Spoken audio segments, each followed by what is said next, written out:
¿Qué tal? Muy buenas noches. Estamos iniciando un nuevo programa. La verdad es que para mí es un gran honor tener con nosotros acá a Ramón Freire. Eh, es una historia que me gusta contarle el cómo nos conocimos, porque cuando hubo muchos ataques, yo me tuve que ir a vivir afuera del país, no por placer, sino porque había muchas amenazas, estaba pasando una situación bien complicada. Y una de las pocas personas que, que ayudó fue Ramón. Y en ese sentido, me acuerdo que dio palabras muy de acompañamiento, de fortaleza.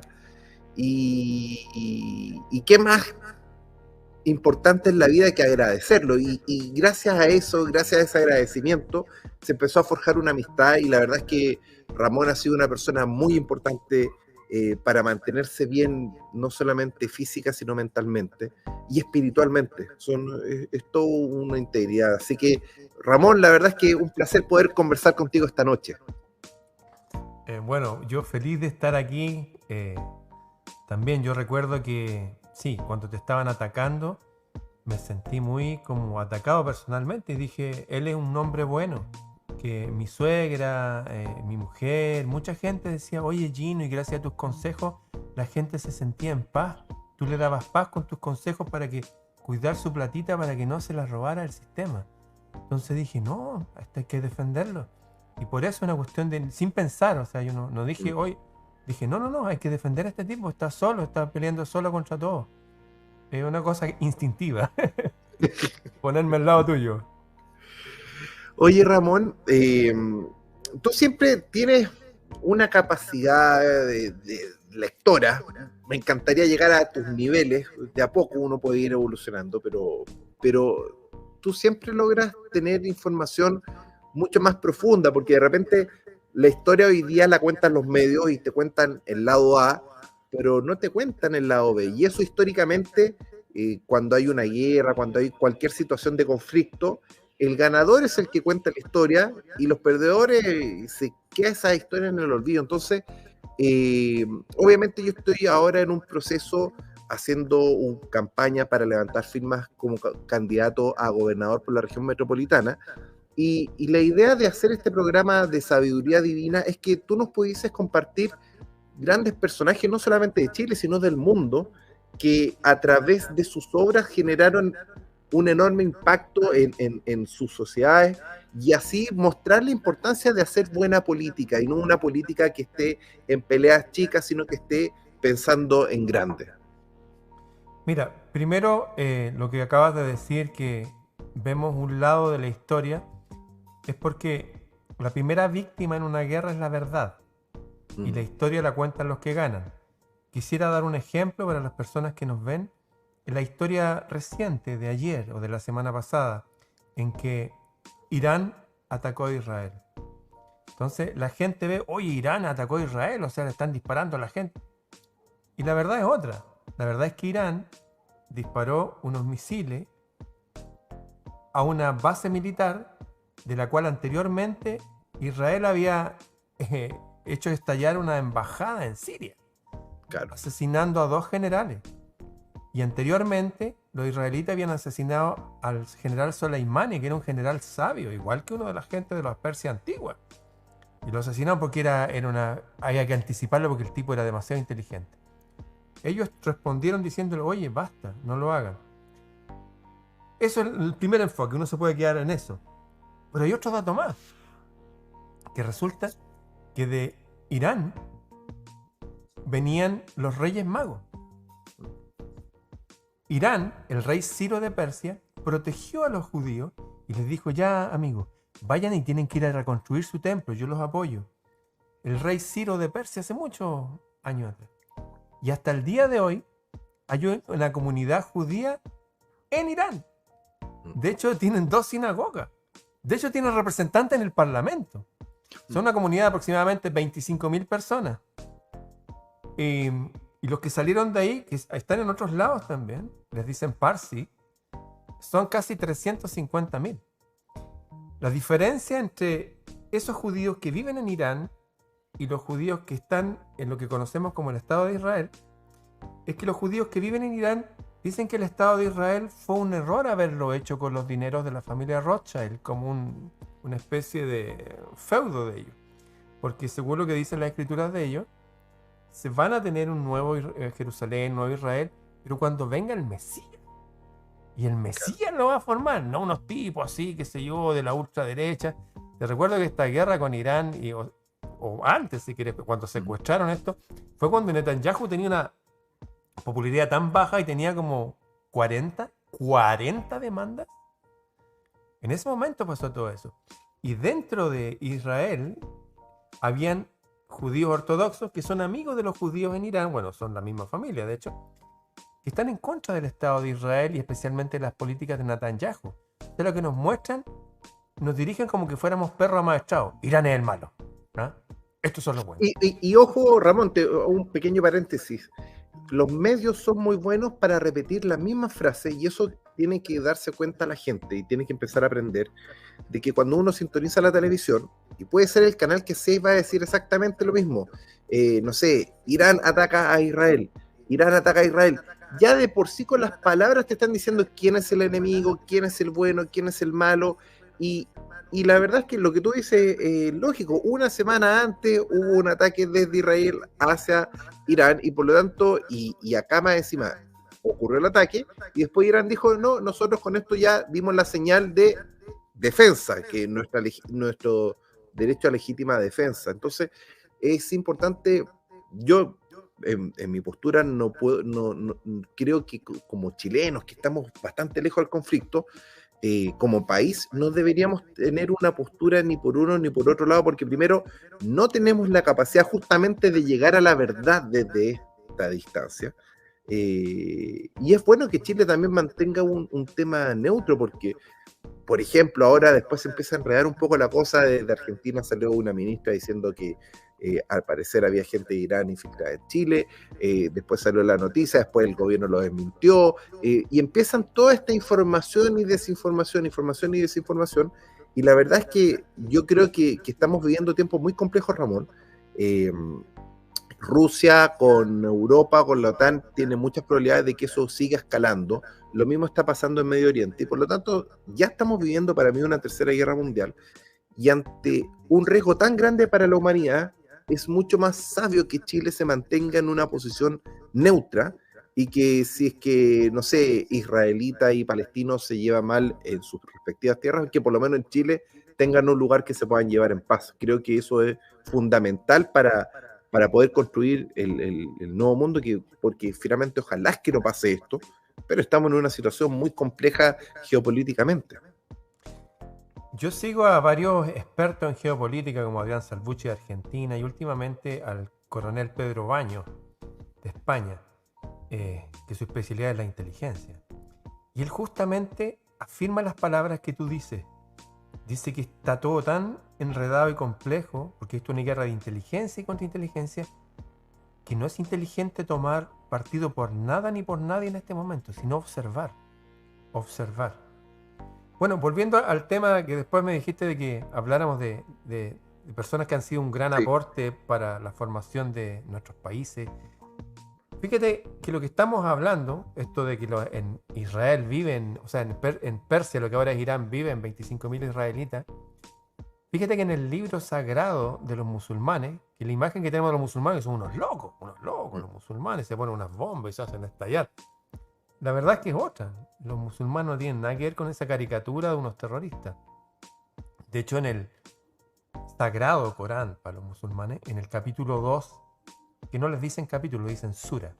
En la sura 2 dice algo que es enormemente iluminador, así pacificador. Dice lo siguiente, literalmente dice esto, dice: los judíos, los cristianos, los sabeos son los hijos de la reina de Saba, que se traduce filosóficamente como los gnósticos, aquellos que no quieren tomar una postura porque saben que hay algo pero no lo pueden definir porque es demasiado grande. Los cristianos, los judíos, los sabeos, todos aquellos que crean en el Dios del cielo y que obren bien, que crean en el último día y en la recompensa de los justos. O sea, que si te portáis bien en la vida, vaya a tener una recompensa. Y que si no, vaya a tener lo que sea, a lo mejor vaya a tener que volver acá, no lo sé. Pero dice en el capítulo 2 eso, todo ello, bien, no tienen que preocuparse de nada, tienen que estar en paz. Por eso que estos persas iraníes protegen a los judíos. Y esto también se practicaba hace muchos años atrás, hace 800 años atrás, un rey que era descendiente, era sobrino del emperador Carlomagno, un tipo que el imperio carolingio, que tuvo casi 800 años, el imperio germano-románico, un tipo que era hijo de un hombre que se decía que era un santo, Ya. e hijo de una mujer que se decía que era sabia. Es el rey Alfonso X. Es un tipo que supongo que habrá leído el Corán, porque lo que hizo fue tomó a lo mejor de los musulmanes, a lo mejor de los judíos, a lo mejor de los persas, a lo mejor de los cristianos, y creó un reino, el reino de Alfonso X el Sabio, que en todo Oriente y Occidente se le conocía como un rey mago, porque aparte de ser muy sabio, él leía las estrellas, él habló que había una divinidad en el cielo de verdad y le compuso música. De hecho, en unos conciertos que hago yo con una cantante que tú conoces, a Janina de Angelo, Sí. incluimos esa música que tiene 8 siglos, 9 siglos. Y él empezó a construir un reino basado en la cultura. Incluso dijo, a ver, estamos hablando muchos idiomas. Pues tú sabes, España se formó por los germanos. España es visigodo.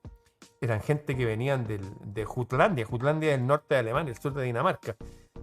Muchos apellidos nuestros, Ramírez, Gómez, Sánchez, Godoy, son todos apellidos vikingos. Claro, los colores cambiaron, porque los genes blancos son recesivos de los ojos de color, pero es la Claro. misma sangre. Formó un reino y dijo ya, hay muchos idiomas, vamos a hablar todo el idioma que se habla en los castillos. De ahí viene el castellano. El castellano lo estoy hablando hoy día y tú lo entiendes y toda la gente que nos ve, porque este rey dijo, vamos a formar esto. Y se dio cuenta, por ejemplo, que esa sociedad adolecía o sea, había muchos vicios y le faltaban muchas virtudes. Él fue el que, por ley, esto está escrito, lo puedes buscar como algo, Ya. agarró, dijo ya, ¿cuál es el vicio que tenemos acá? La gente es buena para el alcohol. Dijo ya. ¿Y por qué es buena para el alcohol? Ya. Dijo, y él puso ahí que la gente podía tomar alcohol, pero era necesario que en las tabernas hubieran la famosa tabla de queso. Queso, pan, aceite de oliva, aceituna. ¿Por Aceituna. qué? Eso te limpia por dentro, hace que el alcohol no se absorba tanto y tener el estómago lleno. Hizo medidas como esa, pero hizo otras cosas más. Se dio cuenta de que las personas tenían que unirse, porque eran como te digo, había gente que eran cristianos, judíos, y habían de todo. De hecho, la ciudad de Toledo era la ciudad de la multicultural. De hecho, después lo acusaron por hereje. Bueno, en fin, porque tenía amistad con estos tipos que eran de otras religiones. Lo otro que hizo fue decir, es necesario que la gente se culturice.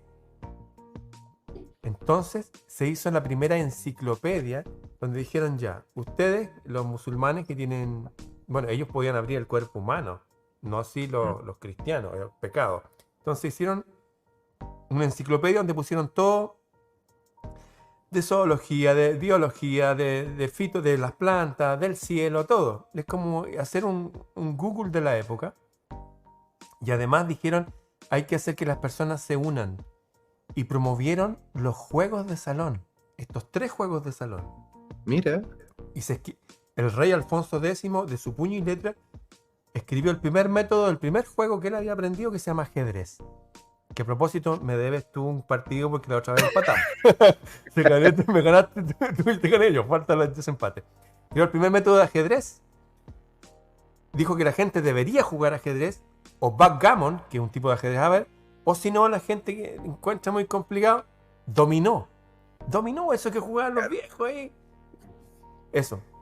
Empezó a tener Bueno, yo siempre jugaba con mi abuelo dominó, me encantaba. Sí, Así, mi mamá le encantaba, mi papá jugaba, mis abuelos también. Bueno, y entonces empezó a hacer juegos, cultura.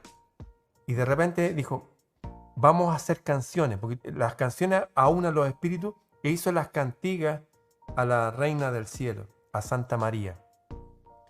Y la gente empezó a cantar. Curiosamente, esas canciones no las cantaban en castellano, las cantaban en celta, en gaélico, en portugués. Y bueno, cultura, juego, unidad y ellos dando el ejemplo que no somos distintos. Es como agarrar los mejores gente de la derecha, gente noble de derecha que hay, gente noble de izquierda que seguro que la hay, y formar un equipo.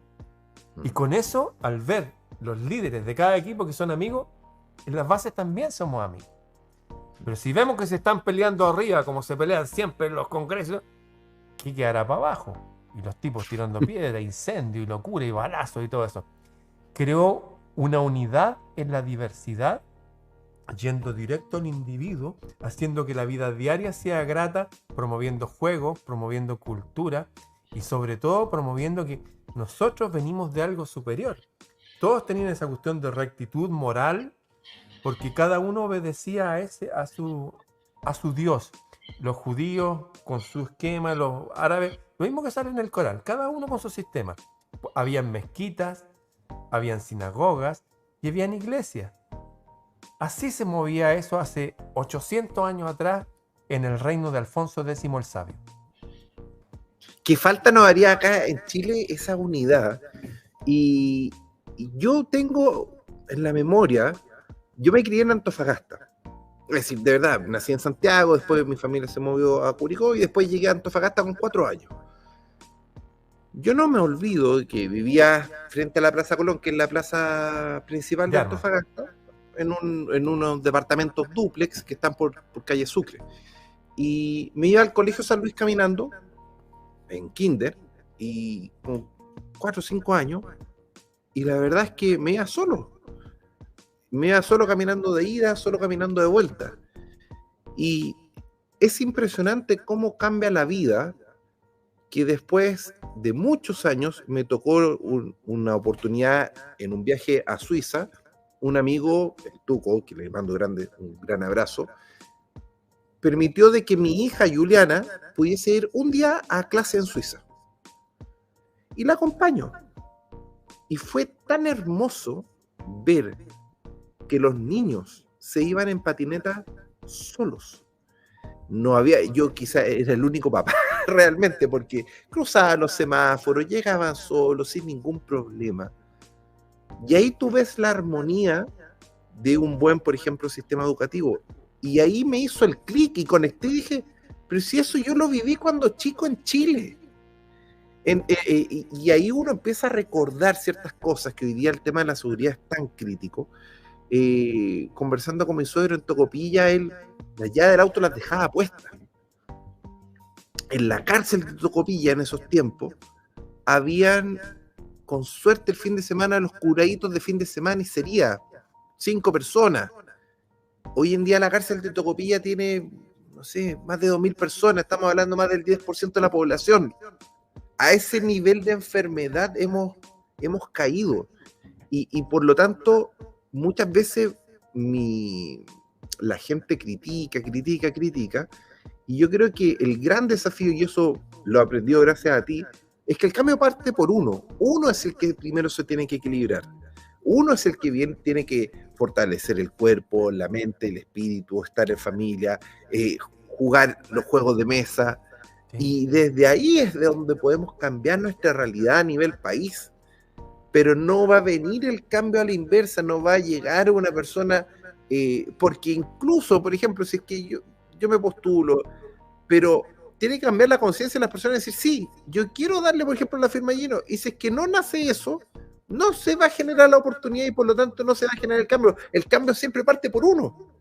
Yo no tengo ninguna posibilidad, por ejemplo, de ser candidato si no levanto 25.000 firmas, que es conseguir prácticamente una firma de cada 200 personas que viven en el Gran Santiago. No es un desafío menor. Y en ese sentido, por ejemplo, también Ramón, y súper claro con las personas, que hoy en día los partidos políticos tienen un monopolio. Y por eso es que, por ejemplo, pueden haber políticos buenos en izquierda, pueden haber políticos buenos en derecha, pero se someten al partido porque el partido es quien inscribe los nombres en las papeletas. Y estos son detalles que quizás la gente no los entiende. Entonces, por ejemplo, si es que alguien se tira a candidato a diputado como independiente, primero tiene que levantar un montón de firmas, muchas más que las que tiene el partido, ojo con este punto, Y después entra a competir una lista de 8 personas que cada uno saque 1000 votos, y si tú sacas 7000 votos te quedaste afuera, siendo que eres primera mayoría, pero ese es el famoso sistema Dujón que lo implementaron hace unos 6 años atrás en Chile. Y si a ese sistema le pones en paralelo el voto obligatorio, la consecuencia de ambos sistemas juntos, porque no es que el voto obligatorio sea bueno o malo, yo lo encuentro que es bastante positivo porque refleja una realidad mayor, pero el voto obligatorio funciona mucho mejor con un sistema de primeras mayorías y no con un sistema Dujón. ¿Por qué? Porque finalmente, ¿en qué escenario estamos viviendo? En que, por ejemplo, un partido político que sacó con suerte 8000 votos en la región metropolitana puede inscribir todos los candidatos a alcalde, concejales, gobernador, sin ningún esfuerzo. Sin ningún esfuerzo, sin ninguna validez ciudadana. 8000. A un partido se le exige 8000, a mí como persona, por este efecto doble, se me exigen 25.000 firmas. ¿Cuántos candidatos independientes van a lograr meterse en las papeletas? Muy pocos, porque de verdad el proceso está completamente para que no entren. Y ese está cooptado el sistema. Entonces, es de una relevancia tan importante que entendamos que han diseñado el sistema muy lentamente para que no haya competencia, para que te sometas al partido, y finalmente el partido tiene todo el poder, y ese poder es el que finalmente estamos viviendo una brecha tan difícil de explicar que de acá al 2026 ya va a entrar el 100% de vigencia el voto obligatorio, y por lo tanto, después del 2026 hacer un partido político va a ser imposible, porque ya no van a necesitar las 8000 firmas, sino porque ese se va a hacer la elección anterior, sino que van a necesitar 25.000 firmas solo en Santiago, y en todo Chile van a necesitar más de 200.000 firmas, y ni siquiera existe un partido político que hoy día pase las 50.000 firmas. Entonces, eso va a generar un monopolio, que no va a haber nuevos partidos políticos, y por lo tanto es súper importante que la gente elija en conciencia, gente ojalá profesional, con experiencia y independientes, porque la gente independiente tiene menos ataduras para hacer lo que es correcto. Si ese es el gran problema, que llega el momento de los que hubo y mucha gente quiere hacer el bien, pero le llega la orden de partido y el diputado tiene que votar como le manda la orden del partido, porque si no, después no se puede inscribir en la lista en la próxima elección. Y ese sistema es el que nos tiene tan en decadencia, en el sentido de que lo que yo viví en Suiza, de ver que los niños vivían en armonía, es ¿por qué? Porque en Suiza tienen algo que se llama democracia directa. Y la democracia directa es que cada 3 meses, y está instaurado a nivel constitucional, votan temas a nivel nacional, constitucional, a nivel regional y a nivel municipal. Oye, ¿vamos a hacer este puente que cuesta tantos miles de millones de dólares, sí o no? ¿Vamos a comprar estos aviones? Se rechaza.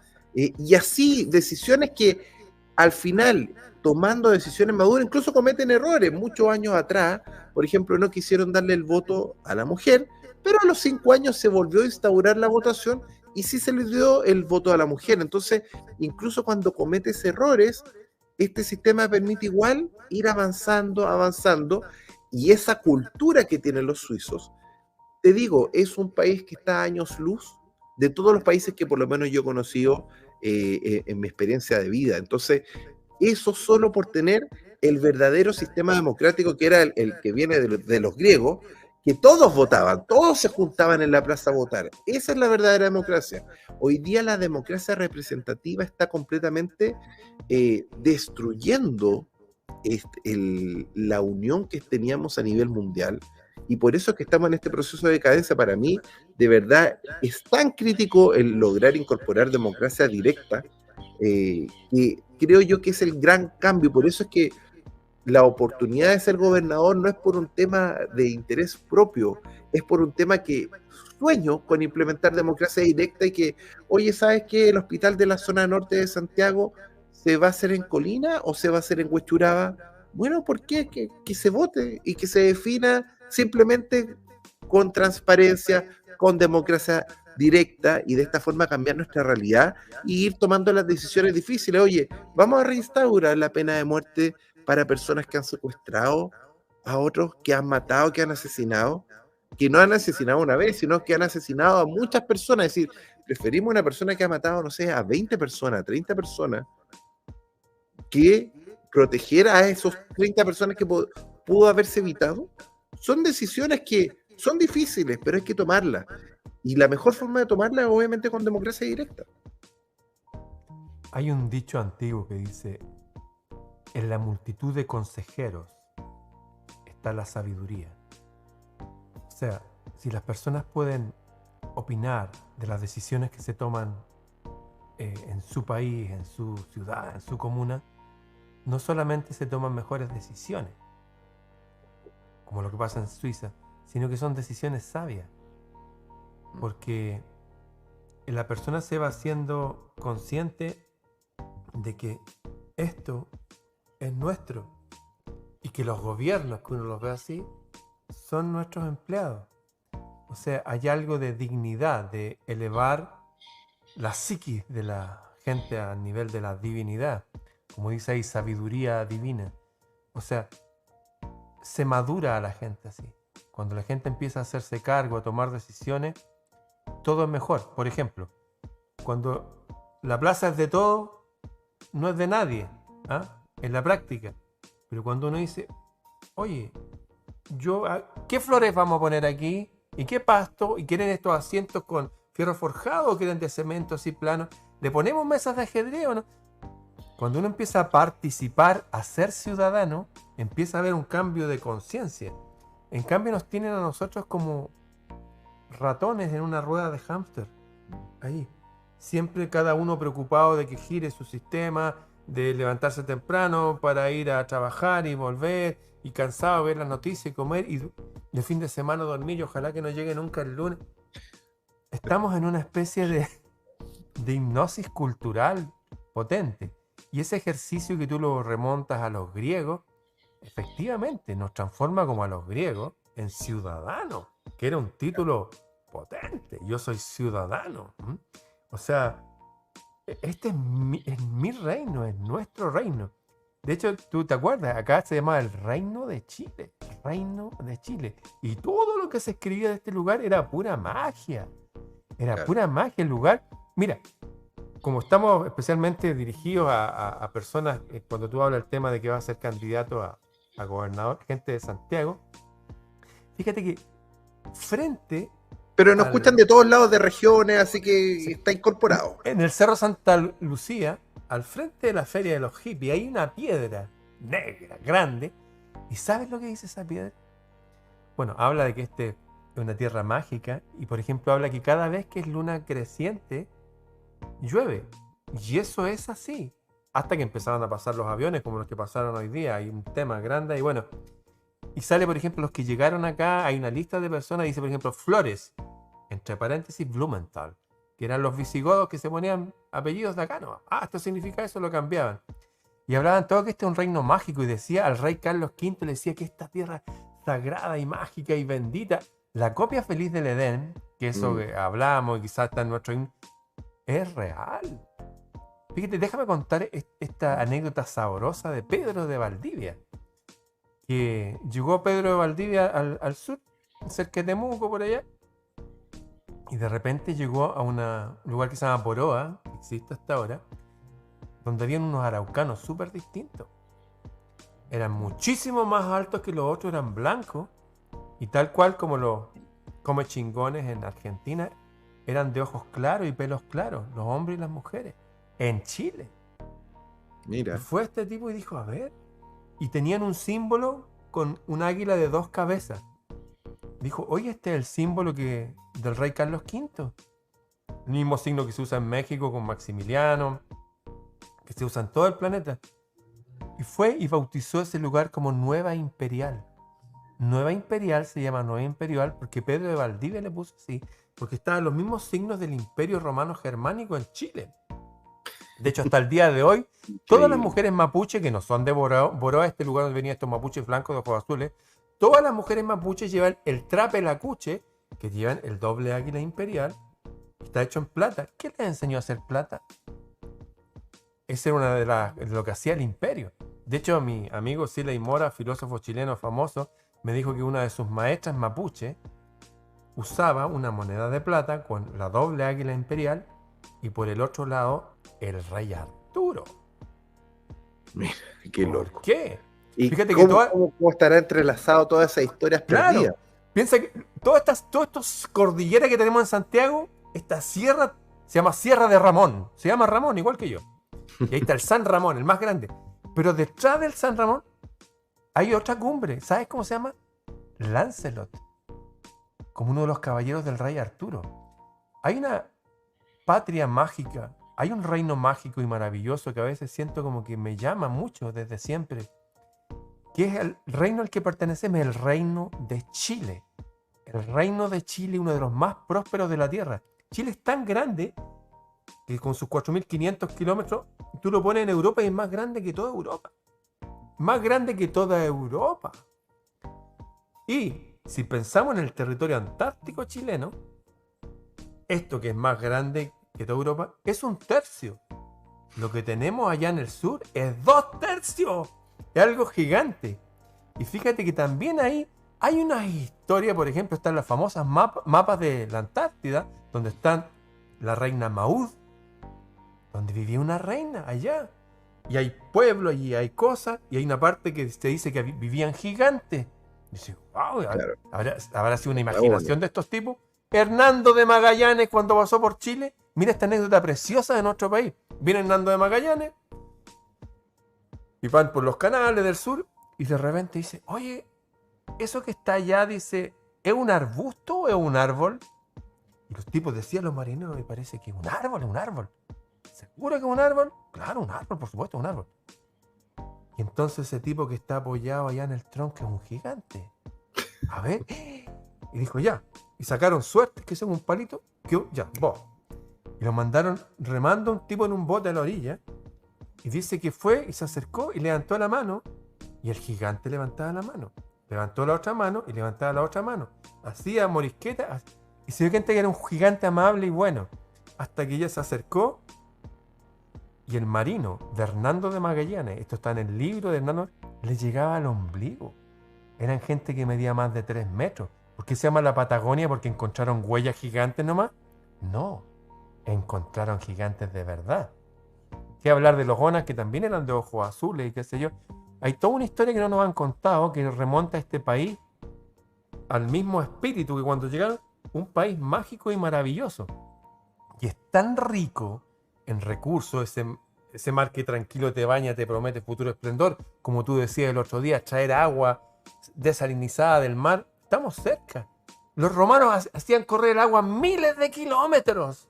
¡Miles! Claro. ¿Cómo no vamos a hacer con todo 100 kilómetros? Fue el gran secreto de los romanos el tema de los acueductos. Claro. Y estamos cerca, es decir, tenemos la ventaja de que la cordillera de la costa y la cordillera de los Andes tienes más encima 2 etapas de acumulación con hidroeléctrica.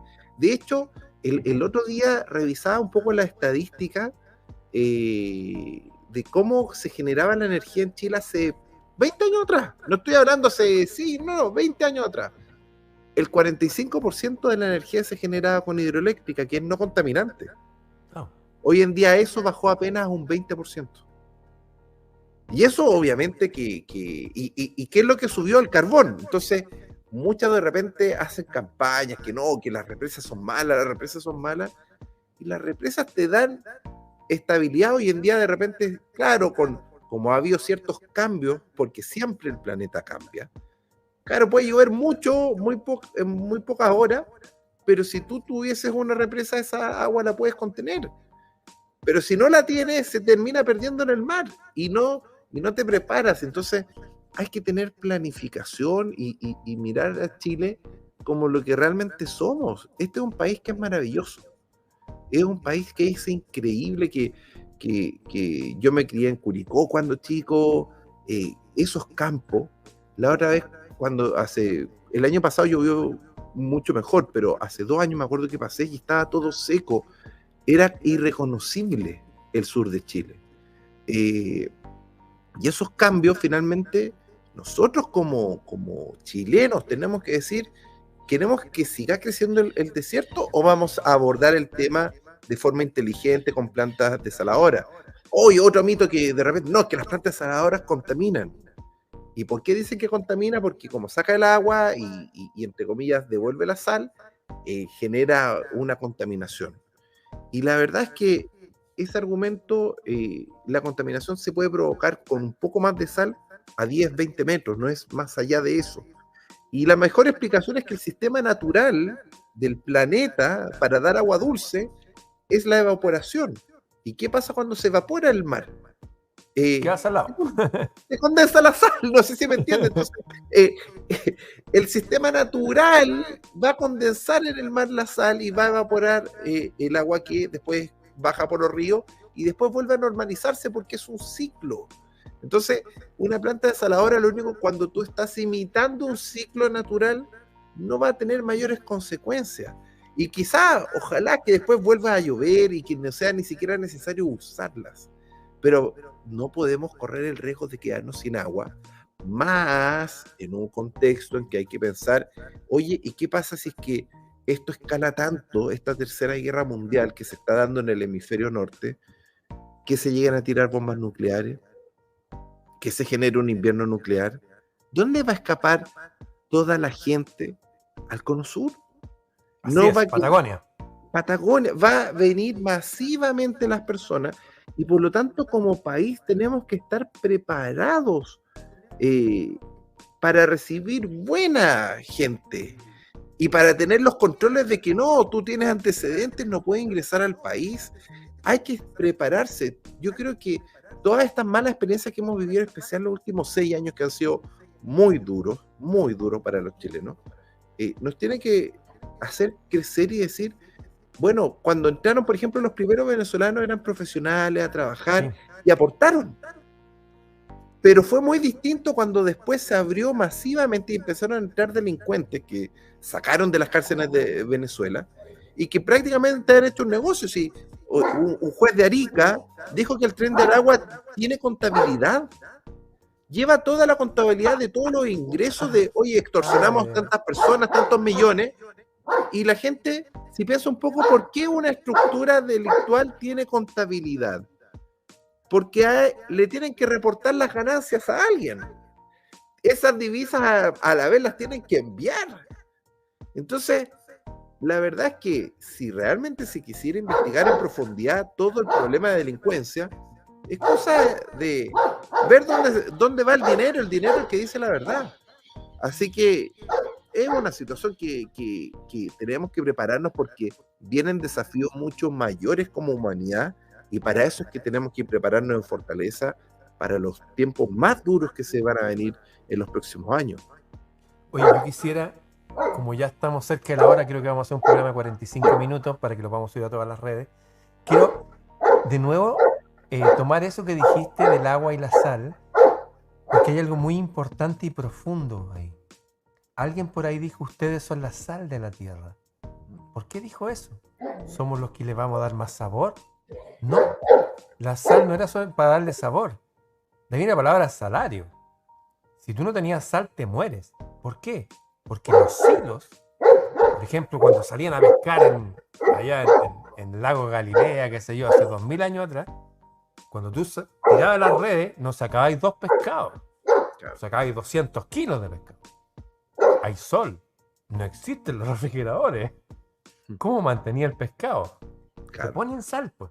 Y así lo puedes tener sal y fruta y carne, de ahí viene el charqui que se come acá. De ahí viene la palabra salario. Cuando decía, ustedes son la sal de la tierra, ustedes son los preservadores de la vida, está diciendo.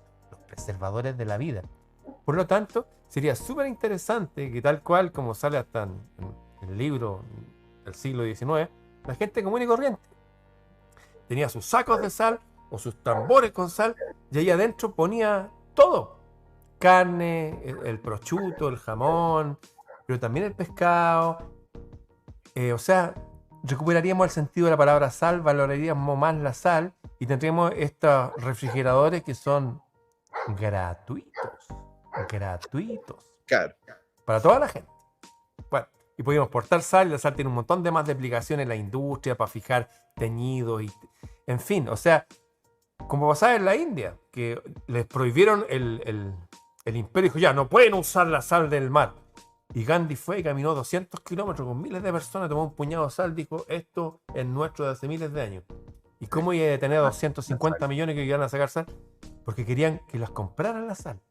Porque sin sal no se puede vivir, no solamente biológicamente, sino que, insisto, para personas que no tienen tecnología, que no tienen refrigerador, con sal pueden tener pescado, carne y todo fresca todo el año, para siempre.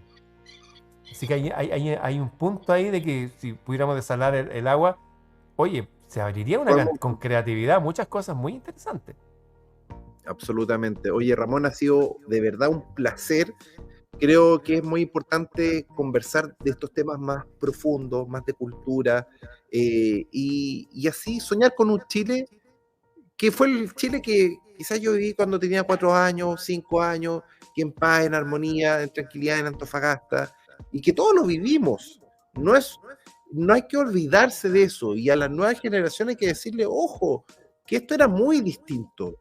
Chile había un respeto muy distinto por las autoridades, por los carabineros, y ese respeto, porque el respeto es recíproco, no es solo que yo exijo que me respeten a mí, no, el respeto parte por uno respeta a los demás te respetan a ti. Y ese respeto y esa armonía que teníamos los chilenos, la verdad es que se ha perdido porque justamente para mí el sistema político es el que está fallando, porque no representa. Cuando antes de ayer eligen a una comunista, que no tengo nada personal con ella, pero si el Partido Comunista representa un 8% de los chilenos, esas son las votaciones que tiene, es lógico que una minoría de un 8% controle el poder de la Cámara. No tiene ninguna lógica. Y el problema es que, ¿y cómo nos afecta eso? Es que lo que pasa es que la presidenta de la Cámara le pueden presentar proyectos de seguridad. ¿Y qué hace? Define las prioridades, entonces dice, este proyecto no lo vamos a ver. Y lo deja en el baúl. Y eso es lo que no sabe la gente. Entonces la gente dice, oye, que los políticos no hacen nada y toda la cuestión.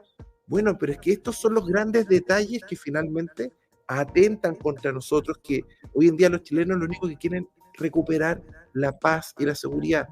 Y las leyes que ha propuesto este gobierno, lamentablemente, lo único que hacen es como no, mayores requisitos a los carabineros para poder usar la fuerza. Y los carabineros al final, el otro día asesinaron a otro carabinero, ya el quinto, y un familiar decía, oye, un carabinero viene y ocupa su arma y se va 10, 15 años preso y todos los jueces se le tiran encima, y un delincuente a los 5 años sale en libertad. Entonces, a los 5 años lo sueltan inmediatamente. Claro, entonces, no, eso es lo que hay que volver a equilibrar, y por eso te agradezco, Ramón, que compartiera este tiempo con la comunidad. Imagínate, entre todas las redes ya vamos más o menos casi 1000 personas, así que te lo agradezco de corazón. Esto después se ve en diferido, y nada, pues, agradecido de corazón. La amistad que hemos forjado para mí es mucho más profunda, y de verdad estoy muy feliz de poder compartir contigo este espacio. Yo también, y quiero invitar a todas las personas que nos siguen a ingresar a patrocinantes.cervel.cl, Cervel con S, con B corta, patrocinantes.cervel.cl, y como yo que fui y estoy patrocinando a Gino para que sea nuestro gobernador, bueno, porque creo en él, creo en la persona, sé los frutos de todo lo que ha hecho para atrás, así que yo voy a la segura. Aparte que vivimos una experiencia espiritual muy similar, que la vamos a contar en el próximo programa. Eso, patrocinantes.cervel.cl. Apoyar a Gino Lorenzini. Bien, perfecto. Un abrazo, amigo. Muy buenas noches, que estés muy bien. Listo, contamos chau. El secreto la próxima semana, está bien. Chao, chao.